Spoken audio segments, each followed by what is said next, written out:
Olá, eu me chamo Solane Carvalho e presido o grupo Policondrite Amigos, rede luso-brasileira pela policondrite recidivante.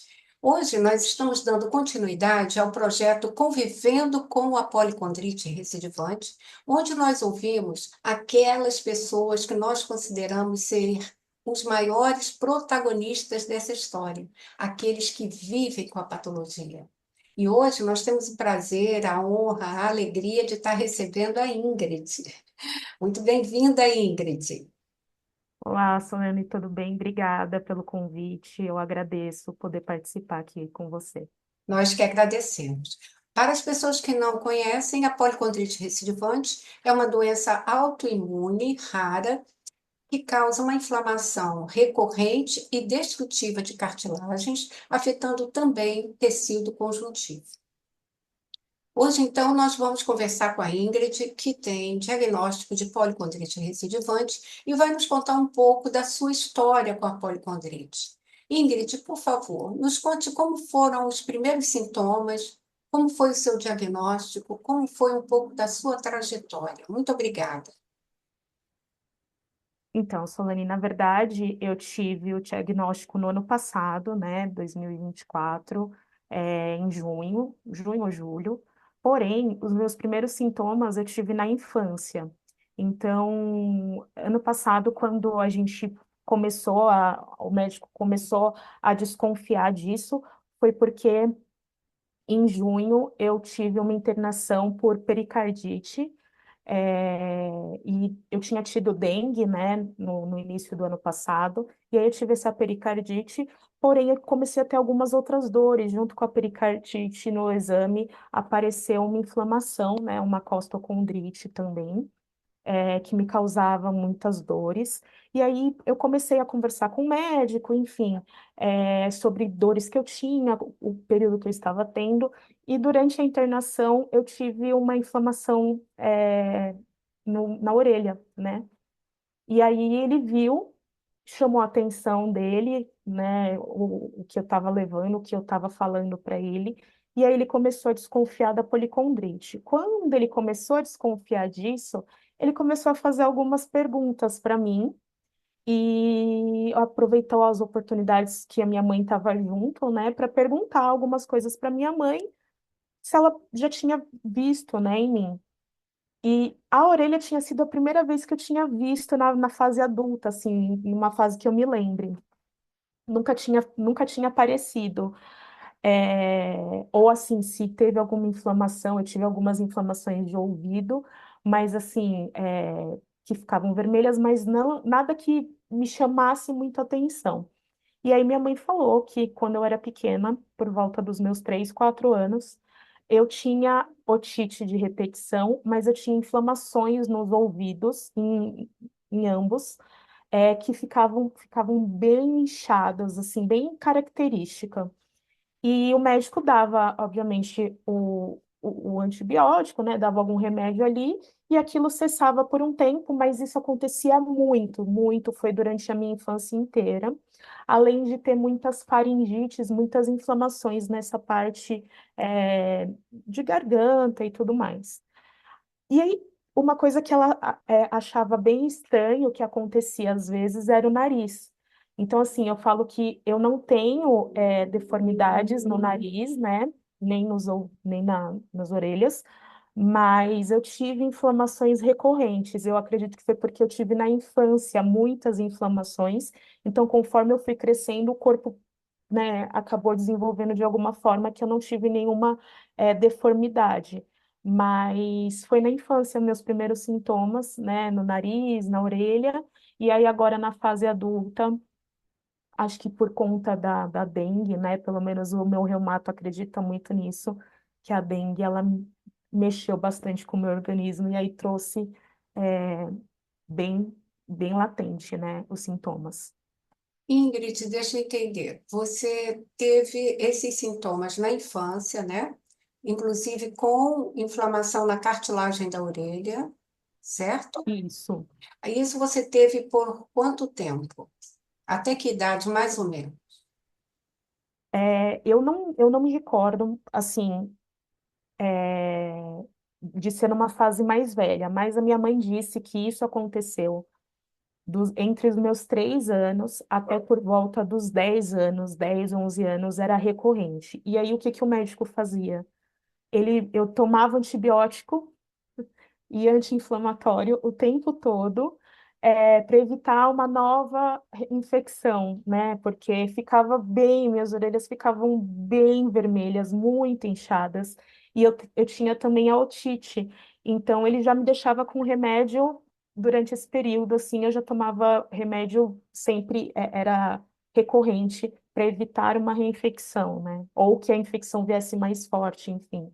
Então foi nesse período, foi um período longo, né? Era tratado então como uma infecção no ouvido, né? Isso, era tratado como infecção no ouvido e infecção de garganta, recorrente. Eles chamavam de repetição, né? Mas era tratado dessa forma. E aí você entrou, ficou um bom tempo sem sintoma algum, é isso? Não, eu tinha muitos sintomas que eu não sabia que eram da policondrite. Então, eu tinha muitas, inflamações nos olhos durante o período adulto, né? De adolescência e adulto, eu tinha meus olhos ficavam muito irritados com frequência, eu perdia a voz, ficava rouca com frequência. É, o que mais? Eu tinha muitas dores, por exemplo, nas articulações. Então, o meu apelido era a Maria das Dores, tanto na infância quanto na adolescência, era a Maria das Dores, porque eu tinha muitas dores no corpo. Então, assim, ninguém sabia dizer o que que era. Inclusive, durante muito tempo, chegaram a acreditar que podia ser de fundo emocional, porque não encontravam um exame assim que viesse alterado ou que justificasse tantas dores que eu tinha em alguns períodos. Então, durante essa fase assim mais adolescência, fase adulta, eram muitas dores, inflamações nos olhos. Aí eu tinha conjuntivite, meus olhos ficavam horrorosos, assim, ficavam bem inflamados, bem feios mesmo. E ninguém sabia explicar o porquê. Inclusive, eu tive descolamento da retina em uma dessas inflamações, porque veio de forma muito forte, muito latente. E ninguém sabia dizer o porquê, só diziam que, você deu azar de ter pego uma bactéria mais forte, ou em você acabou sendo mais forte, mas nunca ninguém entendia de fato o porquê dos sintomas e o porquê de tantas dores, né? Essas inflamações oculares, alguma vez foi diagnosticado como, sei lá, uveiite, esclerite? Não, sempre foi o diagnóstico qual é? Sempre diziam que era irritação, nunca fecharam um diagnóstico dessas inflamações nos olhos. Sempre aí me davam algum colírio, enfim, mas nunca disseram de fato o que poderia ser, só diziam que era uma inflamação no olho. Eu pingava o remédio por um tempo, fazia o acompanhamento, depois eu confesso que às vezes a gente é jovem, adolescente, e meio sim, não pensa muito no que pode trazer para o futuro, então eu parava, quando eu ficava bem, eu parava de usar qualquer remédio e a vida seguia, né? Mas era recorrente. Entendi, Ingrid. Bem, aí você chegou à vida adulta, ainda sem um diagnóstico, com vários sintomas, não é? Mas em que momento veio esse diagnóstico e como foi o diagnóstico da É, policondrite? após essa internação, o médico falou dessa possibilidade, né?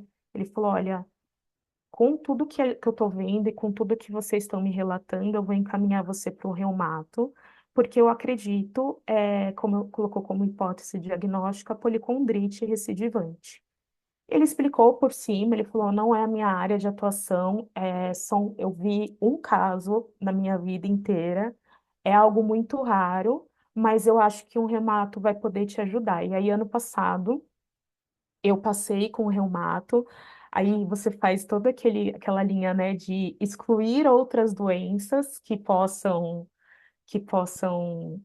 existir, né, autoimunes. Primeiro você faz toda essa exclusão para de fato você conseguir fechar o diagnóstico. Nesse período do ano passado para cá, eu não tive eu não tive nenhuma inflamação do ouvido, só tive a costocondrite, que foi, eu tive repetidamente no ano passado. Mas aí esse ano eu tive, há pouco, uma internação, e nessa internação eles de fato bateram o martelo, o reumato assinou, né, falou, Ingrid, de fato é a policondrite, tá muito característico, porque aí acho que ela deu as caras, falou, olha, se vocês estão em dúvida, estou aqui.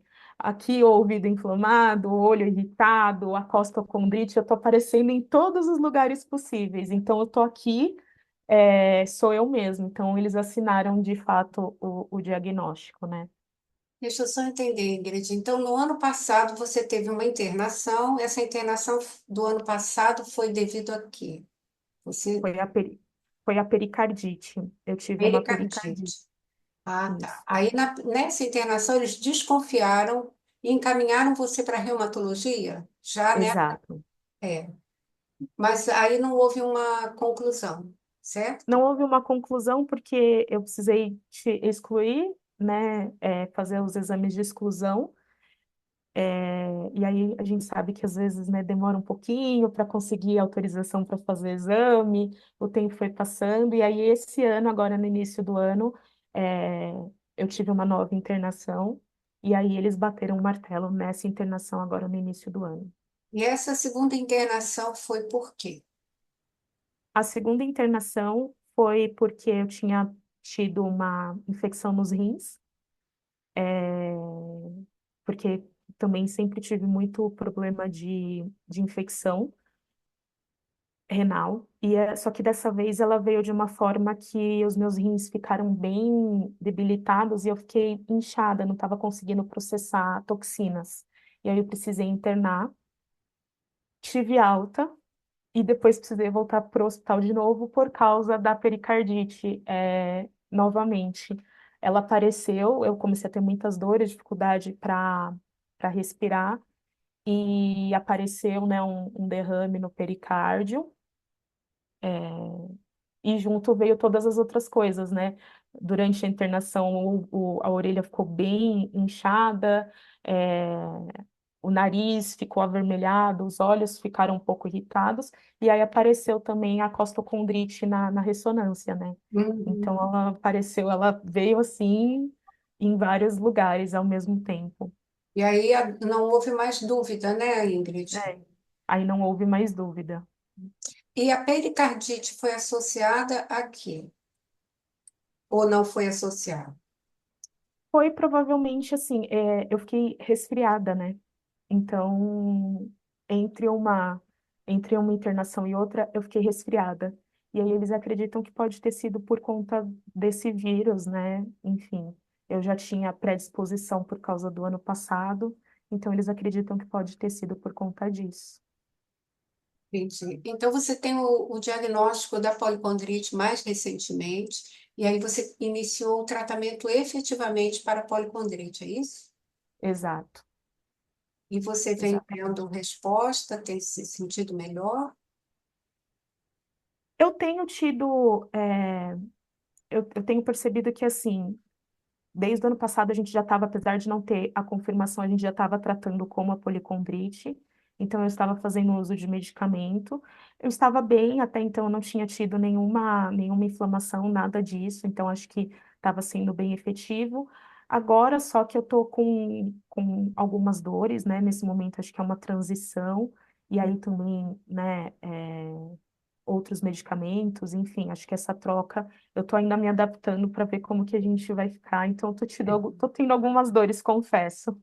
Eu entendo perfeitamente.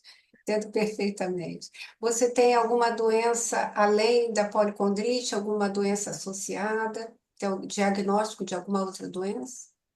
Tenho de fibromialgia, então ela colabora com as dores, assim, né, com a percepção de dor, e, e aí a gente faz um tratamento para tudo, né, para policondrite, para fibromialgia, então é muito importante associar um bom tratamento para evitar, né, tanto a recidiva da policondrite, quanto as dores, né? Porque ninguém deve viver com dor, né? Não é bom viver com dor. Ninguém precisaria viver com dor. Então é importante, o tratamento tem sido importante para mim nesse quesito, né? O tratamento é fundamental. A policondrite é uma inflamação, causa uma inflamação que precisa ser controlada, né? E o nosso objetivo é sempre a remissão, né? É a ausência de sintomas, né? Então, você ainda está nesse processo, né, Ingrid? Ainda estou nesse processo. Confesso que assim, eu estou ansiosíssima por esse dia. Vai Estou chegar, ansiosa, vai tô chegar, ansiosa por esse dia, mas eu tenho certeza que ele vai chegar. Então, vai chegar. tendo muita paciência, muita resiliência, porque eu sei que a gente está indo por um caminho que vai dar certo, e é tentativa e acerto e erros, mas a gente vai chegar num caminho. Por isso que é muito importante o trabalho que você faz, Sol, de pesquisa, de falar sobre essa doença, para que a gente evite que as pessoas demorem tanto para ter um diagnóstico, para que elas demorem tanto para ter um tratamento eficaz, porque é muito doloroso, né? Você não saber o que você tem, você receber alguns diagnósticos que não te levam a nada, assim, né? Porque, você tem uma questão, eu ouvi muitas vezes, você tem uma questão, pode ser psicológico, mas não resolvia minhas dores, entendeu? Então, é muito importante o trabalho que você faz por isso, né? De pesquisa, de falar sobre essa doença, para que a gente tenha um tratamento eficaz, né? Com relação a ela, para que a gente tenha uma melhor qualidade de vida, principalmente. Obrigada, Ingrid. Olha, o diagnóstico é o primeiro passo para o tratamento correto, né? Então, assim, ele é fundamental.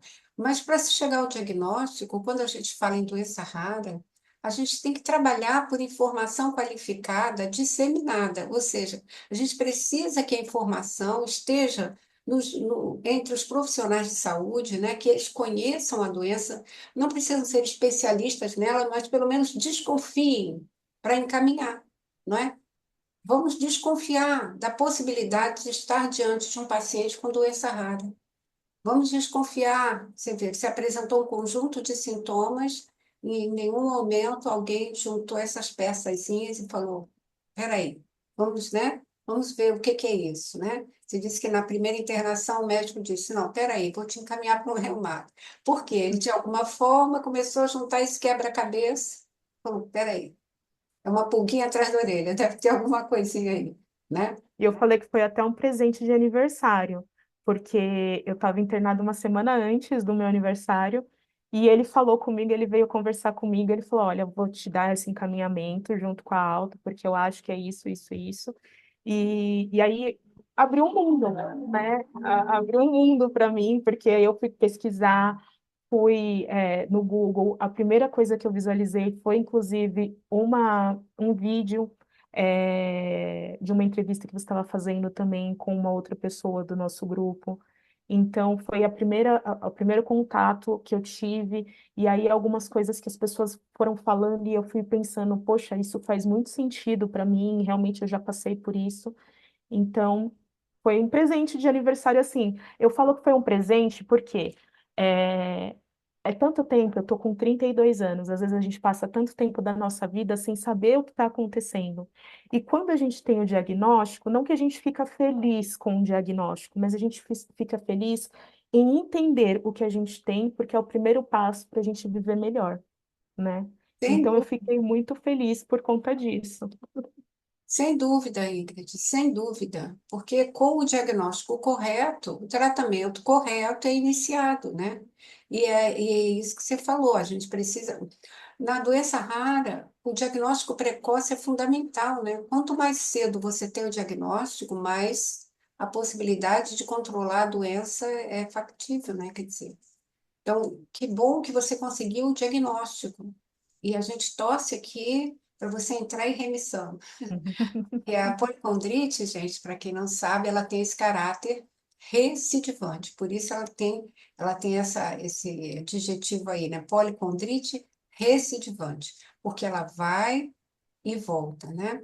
Então, a pessoa pode experimentar períodos de remissão, né? E às vezes remissão muito prolongada.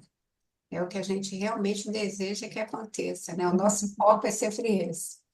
E Ingrid, Sim. por favor, você tem conhecimento de algum caso de policondrite na sua família? A minha tia, por parte de pai, ela apresentava alguns sintomas, ela ainda não tem a confirmação, mas ela apresenta alguns sintomas muito semelhantes aos meus, e ela está ali naquele processo de tirar, né, algumas outras doenças, algumas outras. Investigação, né? Exato, ela está no processo de investigação. E estamos aguardando, né? Como agora a gente teve um direcionamento, a médica dela já está trabalhando com essa possibilidade também.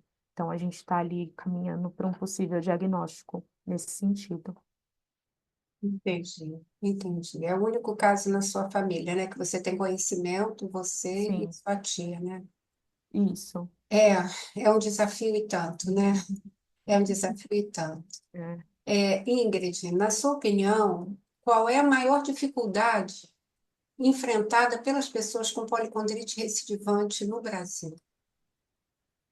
Eu acho que a maior dificuldade é o acesso a políticas tanto sociais, porque como a gente não tem ali um documento que diga o melhor caminho, né, direcionando como aquilo deve acontecer, a gente não consegue um tratamento assim de fato linear. Você tem que dar uma sorte de encontrar um médico que conheça um pouco a respeito da doença e que ele, né, conhecendo um pouco, ele consiga traçar uma linha de tratamento eficaz para você. Então, acho que é a maior dificuldade de encontrar profissionais que tenham esse olhar atento para a gente, né? Então, assim, profissionais que de fato ouçam, porque também tem esse problema, né? Às vezes a gente está falando e eles não estão, não é uma escuta ativa, né? Eles estão ali só tentando achar dados, e dados são muito importantes, mas eu falo que a policondrite ela foge de dados, né? Você não vai encontrar nada. É diferente de você ter, por exemplo, um teste de gravidez, é negativo, é positivo. A policondrite ela não tem isso, né? Então tem que ser uma escuta muito ativa daquele profissional para aquele paciente que provavelmente vai estar num momento muito frágil, né? De muita vulnerabilidade, porque quando você vai procurar ajuda é porque você sente muita dor, então você está bem, bem vulnerável de fato, então precisa ter esse cuidado, e acho que isso é o maior desafio, né? Encontrar tanto profissionais que conheçam da doença, então por isso que eu falo que hoje eu falo dela para todo mundo, porque é importante disseminar e falar. No momento que você fala, às vezes a pessoa não vai te perguntar o que é, mas se você comenta num espaço aberto com alguém e alguma outra pessoa ouviu, normalmente tem aquela curiosidade de saber, né? Que, nossa, mas o que é isso? Que nome é esse? E aí você já espalhou aí o nome, já espalhou, e de repente, nessa procura, a pessoa fala para alguém, fala, nossa, encontrei aqui alguma coisa, será que não pode ter a ver com o que você tem, com as coisas que você sente? E aí, de repente, é uma pessoa que vai procurar ajuda, vai procurar um profissional mais especialista, né? No caso, um reumato, que vai poder te direcionar. Então, eu acho que o maior desafio, de fato, são esses, né? Da doença não ser muito conhecida, mas a gente está caminhando e você está sendo precursora de tudo isso, né, Sol? Imagina, Ingrid. Não, muito importante isso que você falou, fundamental, porque a Ingrid falou assim, a gente não tem uma orientação, quer dizer, os profissionais de saúde. Por quê? O protocolo clínico, que a gente chama de PCDT, que é Protocolo Clínico e Diretrizes Terapêuticas, é um documento, gente, norteador do Sistema Único de Saúde para acesso a tecnologias em saúde, incluindo medicamentos, né? Então, o que é esse documento? Através desse documento, por exemplo, o médico, um profissional de saúde, sabe que diretriz terapêutica ele precisa aplicar usar com aquele paciente, com aquele CID.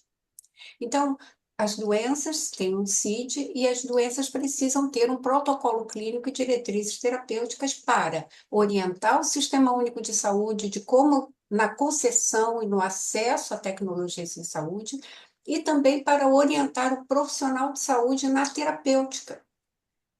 Então, ele sabe que ele pode usar, prescrever medicamento X, Y, Z, e ele vai, e o paciente vai ter acesso a esse medicamento pelo Sistema Único de Saúde.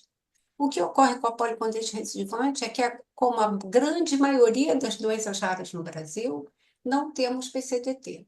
O PCDT por si só não é garantia de acesso pleno. Existem medicamentos que, se não estiverem ainda incorporados pela Anvisa, o protocolo não vai ter, não vai prescrever, digamos assim. Mas o protocolo clínico é uma porta de entrada fundamental para o acesso. Então, nós do Policondrite Amigos lutamos muito por isso. As pesquisas têm uma importância gigantesca nesse sentido. A policondrite recidivante, hoje, as pessoas com policondrite não têm acesso a medicamento pelo Sistema Único de Saúde. Isso é muito cruel, isso é muito injusto e nós não aceitamos. Então, por isso também nós lutamos, né? Lutamos, porque é só através de um bom diagnóstico, do tratamento, que a gente pode ter qualidade de vida, buscar, lutar por qualidade de vida, que é um direito de todo cidadão brasileiro, não é, Ingrid? Sim, com certeza, qualidade de vida é o que a gente é tão pouco que a gente pede, né? Então, assim, é por isso que é muito importante, de fato, que as pesquisas ocorram e que a gente tenha voz, né? Para que a gente consiga ter uma qualidade de vida, até para que as pessoas que estão próximas da gente também possam aproveitar a nossa presença, né? Porque às vezes a gente acaba não conseguindo estar em lugares, a gente fica debilitado, a gente fica, não está bem. Então, a gente também perde em convívio, né, com a família, enfim, acaba afetando todo mundo. Com certeza, ninguém precisa viver com os sintomas da patologia sofrendo. Isso não é justo e a gente tem que lutar por qualidade de vida, né? Se a gente ainda não tem uma cura, nós temos que lutar pela qualidade de vida. Mas quem sabe um dia a gente alcança a cura da policontrite? Por que não? Né? Por que não? Né? E Ingrid, por favor, o que você tem aprendido? Eu sei que essa é uma pergunta que, quando às vezes eu faço, eu sempre penso, poxa, ela está perguntando o que eu tenho aprendido com uma doença, né? Ah, será que é só coisa ruim? Eu acho que não. Então, por isso, eu sempre pergunto às pessoas, o que você tem aprendido com a policondrite recidivante? Olha, eu tenho aprendido muito. É, igual eu mencionei anteriormente, para mim, ter um diagnóstico foi um presente, não pela doença em si, claro, porque ninguém fica feliz em ter uma doença, né, uma patologia, mas nós ficamos felizes em descobrir o que de fato acontece. Então, eu aprendi a olhar tudo de formas diferentes. Acho que eu passei tantos anos da minha vida sofrendo, sem saber para onde ir, a quem procurar, o que procurar, que hoje eu tenho um olhar mais tranquilo para as coisas. Eu consigo olhar com mais calma, porque eu sei que aquilo que me aflige, né, as dores que me afligem, é, elas estão caminhando para melhorarem de fato.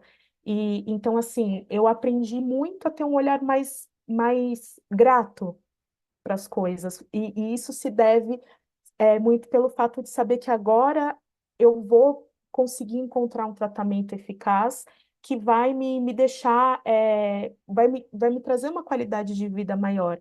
Então, eu aprendi muito com a policondrite, assim, e realmente foi isso, a ter um olhar muito grato, uma calmaria. Eu falei que ela veio, o diagnóstico veio junto com uma calmaria, mas é a tranquilidade de alguém que sabe que agora, por mais que a gente ainda não tenha algumas diretrizes, mas a gente sabe o que testar, porque por qual caminho seguir, né? E aí é um caminho que a gente está indo, mais lentinho, mas é um caminho que existe. Então, eu aprendi isso, no geral, com a patologia. Fundamental isso, Ingrid, fundamental. E é isso que você falou, quer dizer, a gente a partir é que é um ponto de partida o diagnóstico, né? Não é um ponto final, é um ponto de partida, né? Claro que a gente sabe que um diagnóstico de uma doença rara, uma doença grave, a poliomielite tem um potencial grave, a gente sabe disso, mas um diagnóstico desse nunca é fácil. Eu costumo dizer que diagnóstico de doença é uma espécie de luto, né? Um pequeno luto ou um grande luto, mas a gente vive aquele luto, respira fundo e prossegue. Prossegue com essa ideia, tendo em vista que a gente está num ponto de partida para alcançar a qualidade de vida que a gente deseja e merece. Mas é preciso saber o que está no seu corpo. Que é como um visitante, né, Ingrid? O corpo da gente é como uma casa. E a gente recebe as pessoas na nossa casa, você precisa conhecer só aquela pessoa que está entrando. Quem é você? Se você não sabe quem está entrando, como você vai lidar com aquela pessoa? Como você vai lidar com aquele visitante? Não é assim? Então, o Exatamente. diagnóstico correto é uma espécie de nome do visitante, né? Aí você sabe, é o fulano de tal, então eu vou pesquisar sobre o fulano e vou tentar entender, e as pessoas vão saber como lidar com isso, não é? Os profissionais de saúde, você vai ter um rumo. Agora, se você não sabe o que você tem naquele emaranhado de sintomas, como você vai ter um traçado, né, um caminho, né? Isso é muito importante. E esse luto, a gente daí vê a grande importância do apoio entre pares. Eu até vou falar sobre isso aqui com você agora. Como você acha que familiares e amigos podem ajudar? E ter encontrado um grupo de apoio de pacientes que vivem o mesmo que você tem ajudado? Olha, eu vou dizer como que a minha família tem me ajudado, né? É, a minha família, desde o momento que que eu tive o diagnóstico, todo mundo saiu procurando e pesquisando. Então, foi assim, foi engraçado que muita gente veio me pedir desculpa. Minha mãe foi uma delas, meu pai, porque eles falavam assim: nossa, você reclamava sempre de dor e a gente achava sempre que você era dolorida e brigavam comigo. Ai, menina, você não tem nada, vai fazer alguma coisa. E aí eles vieram me pedir desculpa, né? Eu falei, gente, tudo certo, vida que segue. Então eles foram pesquisar. É, Eu acho que é muito importante a família abraçar no sentido de pesquisa, pesquisar também, conhecer a fundo, para que você tenha um olhar também cuidadoso com aquela pessoa da sua família que tem o diagnóstico, né? E acho que todo mundo aqui da minha família teve esse cuidado. Então, assim, meus tios, né, alguns conhecem alguém que tem alguma outra doença autoimune ou que tem alguma outra doença rara, e aí vai conversando, vai pesquisando, vai lendo um pouco. E é importante, assim, muita paciência, porque nós temos dias muito bons e temos dias não tão bons. E aí eu brinco que tem dias que eu perco um pouco a simpatia, mas depois a gente retoma. É, então, assim, é ter muita paciência, porque a gente está num processo, né? Como você mesma disse, o diagnóstico, ele é a largada, né? Dessa corrida que a gente tem. Então, é a largada. A gente vai ali, está começando uma corrida devagarzinho, mas e sempre, né? Uma caminhada, não vou dizer uma corrida, mas é uma caminhada ali, que a gente vai ter. Então, ter muita paciência. E o grupo, ele foi de extrema importância. Por quê? A pior coisa que existe quando você descobre algo é você não saber, é você se sentir único no mundo. Porque se você se sente único no mundo, você não sabe, o que procurar, o que fazer para tentar amenizar alguma coisa. E o grupo, quando você conversa e percebe que tem outras pessoas na mesma situação que você, e melhor, quando tem pessoas em remissão, porque no grupo tem bastante pessoas, né, que estão em remissão. Então você sabe que, por mais que seja um caminho que pode ser longo ou não, mas é um caminho que tem uma chegada agradável, né, que é o que a gente busca, que é a remissão. Então você é muito importante porque te dá fôlego, porque você pode conversar ali, tem, às vezes você não tá bem, você fala e as pessoas te abraçam de alguma forma, te dão um direcionamento sobre alguma dúvida que você tem. Você descobre que tem outras pessoas com outras patologias associadas igual a você. Então, é muito bom você não se sentir sozinho, né? Então, é muito importante. O grupo ele é de extrema importância justamente por conta disso. É um abraço que você tem de pessoas aí distantes de você, mas que de todas as pessoas que podem são as que realmente entendem o que você está sentindo. Então, é muito importante o apoio do grupo, a presença do grupo. Que bom, Ingrid. A gente fica muito feliz em saber, porque o que acontece reunir pessoas que vivem o mesmo é uma coisa que várias entidades e associações, até de outras áreas, fazem, porque é algo que coloca pessoas que vivem aquela mesma condição na possibilidade de se apoiarem, né? E na possibilidade de trocar experiências, né? Porque muitas vezes, quando você está ali só você, você acha que aqueles sintomas, aquele, tudo que você sente é só muito da sua patologia, da sua manifestação. E aí você vê outras pessoas vivendo, às vezes, o mesmo que você, aí você fala, ah, não, então não é só eu que sinto isso. Ah, tá, então a pessoa sentiu isso e depois ela sentiu aquilo. E a gente vai aprendendo a lidar. E também vai dando uma espécie de fortalecimento, né? Porque você vê que não está só. A doença rara faz com que a gente experimente um sentimento de isolamento. Porque é raro, quase ninguém tem, você olha em volta e fala, nossa, eu estou sozinho? Então, a gente entende a importância do grupo também nesse sentido. E o grupo também foi criado para que a gente lute por políticas públicas pela doença, para que a gente lute pela visibilidade da doença também junto aos profissionais de saúde. Por isso, Policondrite Amigos apoia pesquisas de profissionais, pesquisas robustas, né? Informação qualificada e políticas públicas para pessoas com policondrite recidivante, né? Você falou em doenças associadas. O que acontece? As doenças autoimunes, segundo os reumatologistas nos dizem, elas geralmente, como a policondrite, por exemplo, não vem, sempre tem uma outra doença associada. Às vezes até uma outra doença autoimune também associada, né? Eu estou em remissão, por exemplo, eu estou em remissão há 3 anos. Então, assim, sem sintoma nenhum, sem nenhum medicamento, entende? Então, é possível, é possível. É claro que a gente, assim, você tem que trabalhar muito por isso, a gente tem que levar isso muito a sério.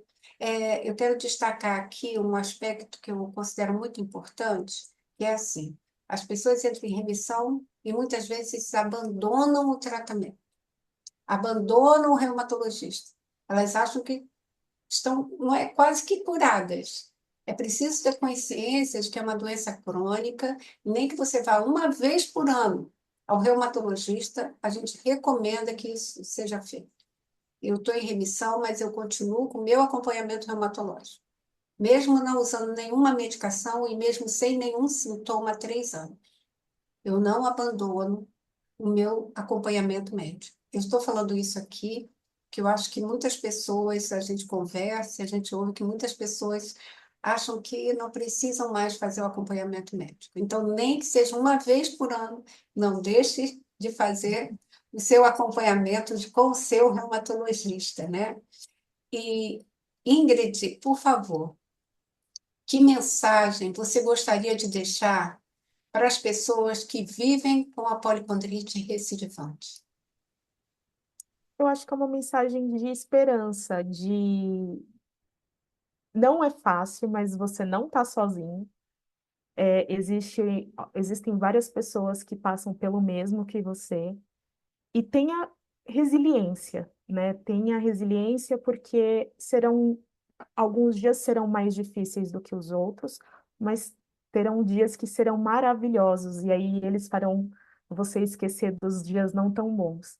Então acho que é uma mensagem de esperança mesmo e de procura. Eu acho que a melhor coisa que a gente pode fazer por nós mesmos é pesquisar, é procurar, é apoiar pesquisas, é disseminar. Então, se a gente quer melhorias, a gente precisa disseminar também. Então, ao mesmo passo que a gente tem que ter esperança, a gente tem que ter atividade, né?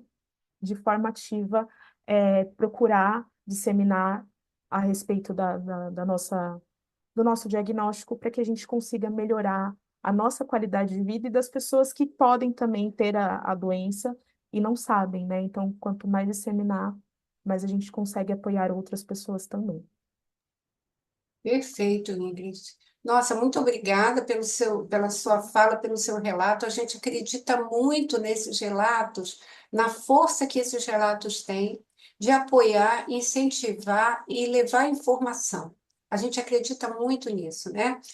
A gente sabe, a gente recebe muitas mensagens de pessoas que conheceram a policondrite através desses vídeos, através dessas lives que a gente faz, que conseguiram encontrar o grupo também através dessas lives. Então, a gente acredita muito nesse projeto, que é o Convivendo com a Policondrite Recidivante, onde a gente ouve as pessoas que vivem essa condição, que trazem o relato desse desafio diário, desse grande desafio que é encontrar o diagnóstico e enfrentar um tratamento que nem sempre é fácil, nem sempre é linear. Muitas vezes ele vai, ele sobe, ele baixa, muitas vezes é fácil, às vezes é muito difícil, e a gente sabe que esse caminho ele não é fácil. Estamos diante de uma doença que ainda é um grande desafio, inclusive para a medicina. Então, por isso, nós trabalhamos tanto para que as pessoas que convivem com essa doença tenham qualidade de vida, para que essa doença seja mais conhecida pelos médicos, que eles desconfiem quando estiverem diante de um paciente com sintomas parecidos e que as pessoas possam viver com a qualidade de vida que elas merecem por direito, né? Queremos agradecer muito a você, Ingrid, por ter estado aqui conosco, se dispondo a dar seu relato, a Eu que colaborar para que agradeço. outras pessoas conheçam essa patologia. Queremos dizer para você que é um grande prazer ter você no nosso grupo. Você é uma querida. Muito Obrigada, eu obrigada que por ter agradeço. aceito. Você é uma querida. Muito obrigada por estar conosco. Quero que você saiba que pode contar conosco, viu? Vamos trilhar esse caminho juntos. Ninguém está sozinho nisso. A gente não larga a mão de ninguém. A gente quer prosseguir junto. E a você que nos assistiu, nós, no nosso sincero agradecimento, pedimos que curta e compartilhe esse vídeo para que chegue a outras pessoas e que outras pessoas possam também ter acesso e informação a isso. Temos um site que é o www.policondriterecidivante.com.br. Estamos no YouTube, estamos no Instagram, o Policondrite Amigos 2020. Nos siga, compartilhe e nos ajude a continuar divulgando essa patologia e a continuar convivendo com esse desafio de uma forma cada vez melhor. Muito obrigada a todos. Obrigada, Ingrid. Obrigada.